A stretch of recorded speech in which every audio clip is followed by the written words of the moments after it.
Hi friends, welcome back to my YouTube channel. ನಾನು ಇಲ್ಲಿ ಪೊಂಗಲ್ ಮಾಡೋಣ ಅಂತ ಅಂದ್ಕೊಂಡು ರೆಡಿ ಮಾಡ್ಕೊಂಡಿದ್ದೀನಿ ಫ್ರೆಂಡ್ಸ್. ಇದು ಖಾರ ಪೊಂಗಲು. ಒಂದು 10 ಮಿನಿಟ್ಸಲ್ಲೆಲ್ಲ ಆಗೋಗುತ್ತೆ. ಟೈಮ್ ಇಲ್ಲ ಅಂದರೆ ಈ ಥರ ಒಂದು ಸತಿ ಮಾಡ್ಕೊಂಡು ನೋಡಿ.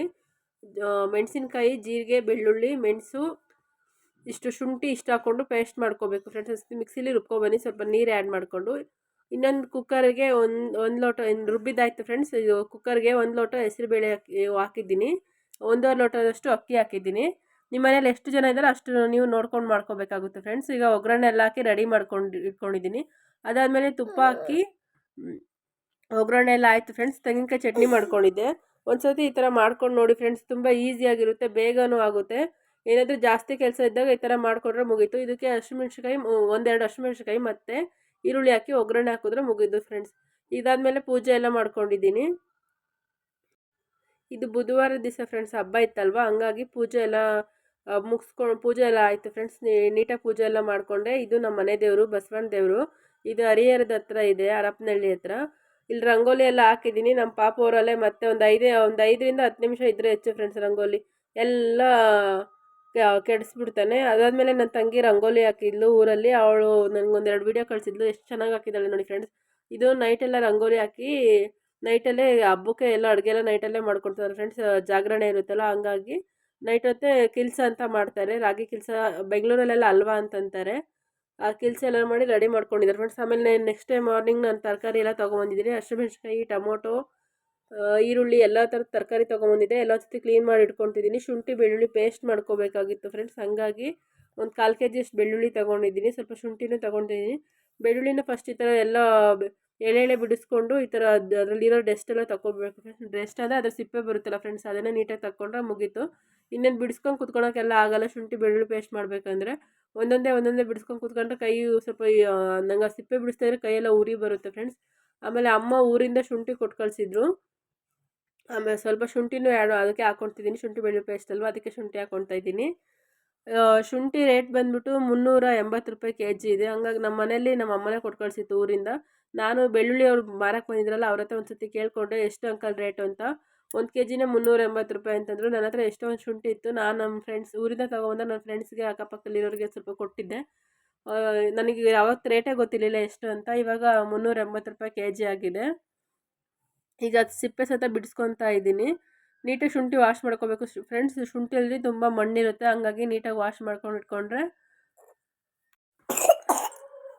ನೀಟಾಗಿ ಒಂದ್ಸತಿ ವಾಶ್ ಮಾಡ್ಕೊಂಬನ್ನಿ. ಒಂದ್ಸತಿ ಇಲ್ಲಾಂದ್ರೆ 1-2 ಸತಿ ನೀಟಾಗಿ ವಾಶ್ ಮಾಡಬೇಕು. ಶುಂಠಿ ಒಳಗಡೆ ಲೇರ್ ಥರ ಇರುತ್ತಲ್ಲ ಫ್ರೆಂಡ್ಸ್, ಅದರೊಳಗಡೆ ಮಣ್ಣಿರುತ್ತೆ. ಅದು ಎಲ್ಲಾರ ಹಂಗೆ ನಾವು ಬಿಡು ಹೆಂಗೋ ನೀಟಾಗಿ ತೊಳ್ಕೊಂಡಿದ್ದೀವಲ್ಲ ಅಂತ ರುಬ್ಬಿದ್ರೆ ಒಂಥರ ಶುಂಠಿ ಬೆಳ್ಳುಳ್ಳಿ ಪೇಸ್ಟ್ ಕರ ಅಂತ ಅನಿಸ್ತೈತೆ ಫ್ರೆಂಡ್ಸ್, ಏನಾದರೂ ಅಡುಗೆಗೆಲ್ಲ ಹಾಕಿದಾಗ. ಹಾಗಾಗಿ ನೀಟಾಗಿ ಒಂದ್ಸತಿ ರುಬ್ಕೊಂಡು ಬಂದರೆ ಮುಗೀತು ನೋಡಿ ಫ್ರೆಂಡ್ಸ್. ಈ ಥರ ನಾನು ಲೇಸ್ ಥರ ಹೆಚ್ಚಿಟ್ಕೊಂಡಿದ್ದೀನಿ. ಇಲ್ಲೇ ಹೆಚ್ಚಿಟ್ಕೊಂಡ್ರೆ ಈಸಿ ಆಗುತ್ತೆ ಫ್ರೆಂಡ್ಸ್ ರುಬ್ಬಕ್ಕೆ. ಇವಾಗ ಶುಂಠಿ ಬೆಳ್ಳುಳ್ಳಿ ಪೇಸ್ಟ್ ಮಾಡ್ಕೋಬೇಕು. ನಮಗೆ ಇಷ್ಟು ಮಾಡಿಕೊಂಡ್ರೆ ಸಾಕು. 1 ತಿಂಗಳಂತೂ ಬರುತ್ತೆ ನನಗಿವಾಗ. ಈ ಕಡೆ ಅಲ್ಲಿ ಮಿಲ್ಕ್ ಪೌಡ್ರ್ ತೆಗೆದಿಟ್ಟಿದೆ. ಬೆಳಗ್ಗೆ ಪಾಯಸ ಮಾಡಿದ್ದೆ ದೇವರಿಗೆ ಎಡೆ ಮಾಡೋಣ ಅಂತ. ಬಾದಾಮಿ ಪೌಡ್ರ್ ಬರುತ್ತಲ್ಲ ಫ್ರೆಂಡ್ಸ್, ಅದಾದಮೇಲೆ ಎತ್ತಿಡ್ಕೋಬೇಕು. ಫಸ್ಟ್ ಇದೆಲ್ಲ ಕ್ಲೀನ್ ಮಾಡ್ಕೊಳ್ಳೋಣ ಅಂತ ಮಾಡ್ಕೊತಿದ್ದೀನಿ. ಖುಷಿ ಮಲಗಿದ್ದ, ಇಲ್ಲಾಂದರೆ ಅವನೆಲ್ಲಿ ಮಾಡೋಕ್ಕೆ ಬಿಡ್ತಾನೆ ಫ್ರೆಂಡ್ಸ್ ಇಷ್ಟೆಲ್ಲ ಕೆಲಸ. ಯಾರಾದರೂ ಇಟ್ಕೊಂಡ್ರು ಅವ್ನು ಮತ್ತೆ ನನ್ನ ಹತ್ರನೇ ಬರ್ತಾನೆ ಅಡುಗೆ ಮನೆಗೆ. ಇವಾಗ ಎಲ್ಲ ಕ್ಲೀನ್ ಮಾಡ್ಕೊತಾ ಇದ್ದೀನಿ. ಸ್ವಲ್ಪ ಸಾಲ್ಟ್, ತುಂಬ ದಿನ ಇಟ್ಕೊಡ್ತೀನಿ ಅಂತ ಒಂದು ಅರ್ಧ ಸ್ಪೂನಷ್ಟು ಸಾಲ್ಟ್ ಆ್ಯಡ್ ಮಾಡ್ಕೊತಿದ್ದೀನಿ. ಅದಾದಮೇಲೆ ಎಲ್ಲ ತೊಗೊಂಡು ಫ್ರಿಜ್ಜಿಗೆ ಎತ್ತಿಡೋಣ ಅಂತ ಫುಲ್ಲು ಎಲ್ಲ ಕ್ಲೀನ್ ಮಾಡ್ಕೊಂಡೆ ಫ್ರೆಂಡ್ಸ್. ಹಸಿಮೆಣ್ಸಿಕಾಯ್ದು ತೊಟ್ಟೆಲ್ಲ ತೆಗ್ದು ಎತ್ತಿಟ್ಕೊಳ್ತಾ ಇದ್ದೀನಿ.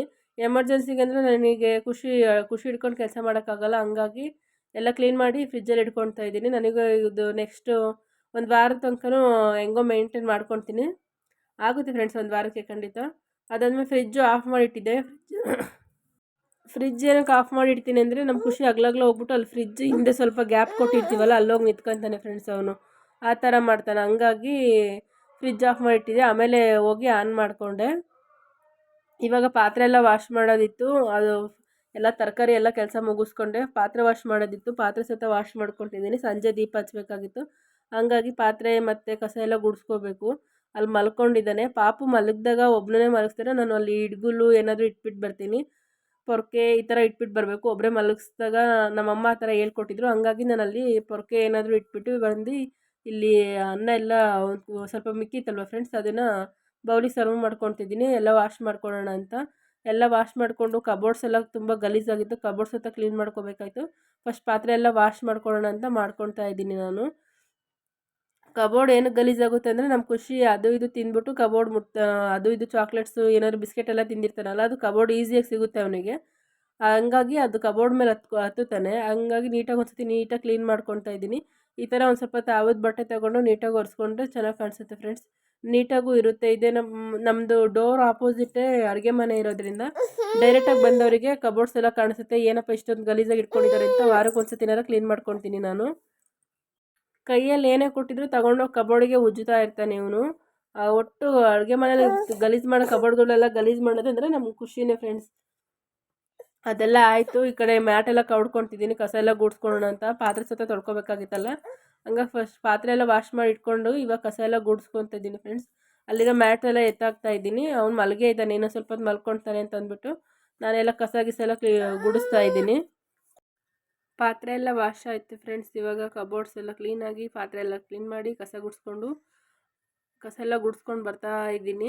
ಇದು ಹೊಸ ಪರ್ಕೆ ಫ್ರೆಂಡ್ಸ್. ಇದು ಭಾಳ ಉದ್ದಾಗಿದೆ. ಎಷ್ಟು ನನಗೆ ಅರ್ಧ ಬರುತ್ತೆ. ಮಂಕಿ 555 ಅಲ್ಲ ಅನಿಸುತ್ತೆ. ಇದು ಯಾವುದೋ ಬೇರೆ ತೊಗೊಬಂದಿರು ನಮ್ಮ ಮನೆಯವರು, ಅವತ್ತು ತೋರಿಸ್ಲಿಲ್ಲ ನೋಡಿ ಫ್ರೆಂಡ್ಸ್. ಅಡುಗೆ ಮನೆಯೆಲ್ಲ ಅಷ್ಟು ಗಲೀಜಾಗಿದೆ. ಇಷ್ಟು ಚೆನ್ನಾಗಿ ಕ್ಲೀನ್ ಮಾಡಾಯಿತು. ಕಸ ಬಿಸಾಕಿ ಬರಬೇಕು. ಕಸ ನಮ್ಮ ಮನೆಯವ್ರ ಕೈಲಿ ಕೊಟ್ಟು ಕಳಿಸ್ತೀನಿ. ಸ್ವಲ್ಪ ದೂರ ಇದೆ ಇವಾಗ ಕಸ ಬಿಸಾಕೋದು. ಫಸ್ಟ್ ಆದರೆ ಸ್ವಲ್ಪ ಮನೆಯಿಂದ ಕೆಳಗಡೆ ಇತ್ತು. ಈಗ ಕಸ ಬಿಸಾಕೋದೇ ಒಂದು ರಿಸ್ಕ್ ಆಗಿಬಿಟ್ಟಿದೆ ಫ್ರೆಂಡ್ಸ್ ನಮ್ಮ ಮನೆ ಹತ್ರ. ನಾನು ಕೈಕಾಲು ಮುಖ ಎಲ್ಲ ತೊಳೆದು ಪೂಜೆ ಎಲ್ಲ ಮುಗಿಸ್ಕೊಂಡು ಪಾರ್ಕಿಗೆ ಹೋಗ್ಬೇಕಾಗಿತ್ತು ಫ್ರೆಂಡ್ಸ್. ಇವಾಗ ಸ್ವಲ್ಪ ವೆಯ್ಟ್ ಜಾಸ್ತಿ ಆಗಿದ್ದೀನಿ ಅಂತ ಪಾರ್ಕಿಗೆ ಹೋಗ್ತಿದ್ದೀನಿ. ಡೈಲಿ ಸ್ವಲ್ಪ ವಾಕ್ ಮಾಡ್ಕೊಂಬರೋಣ ಅಂತ. ಮನೆಯೆಲ್ಲ ಕ್ಲೀನ್ ಆಯಿತು, ಪೂಜೆನೂ ಆಯಿತು ಫ್ರೆಂಡ್ಸ್. ಈ ಬ್ಲಾಗ್ ನಾನು ಇಲ್ಲಿಗೆ ಎಂಡ್ ಮಾಡ್ತಾಯಿದ್ದೀನಿ. ಪ್ಲೀಸ್ ಲೈಕ್ ಮಾಡಿ, ಕಮೆಂಟ್ ಮಾಡಿ.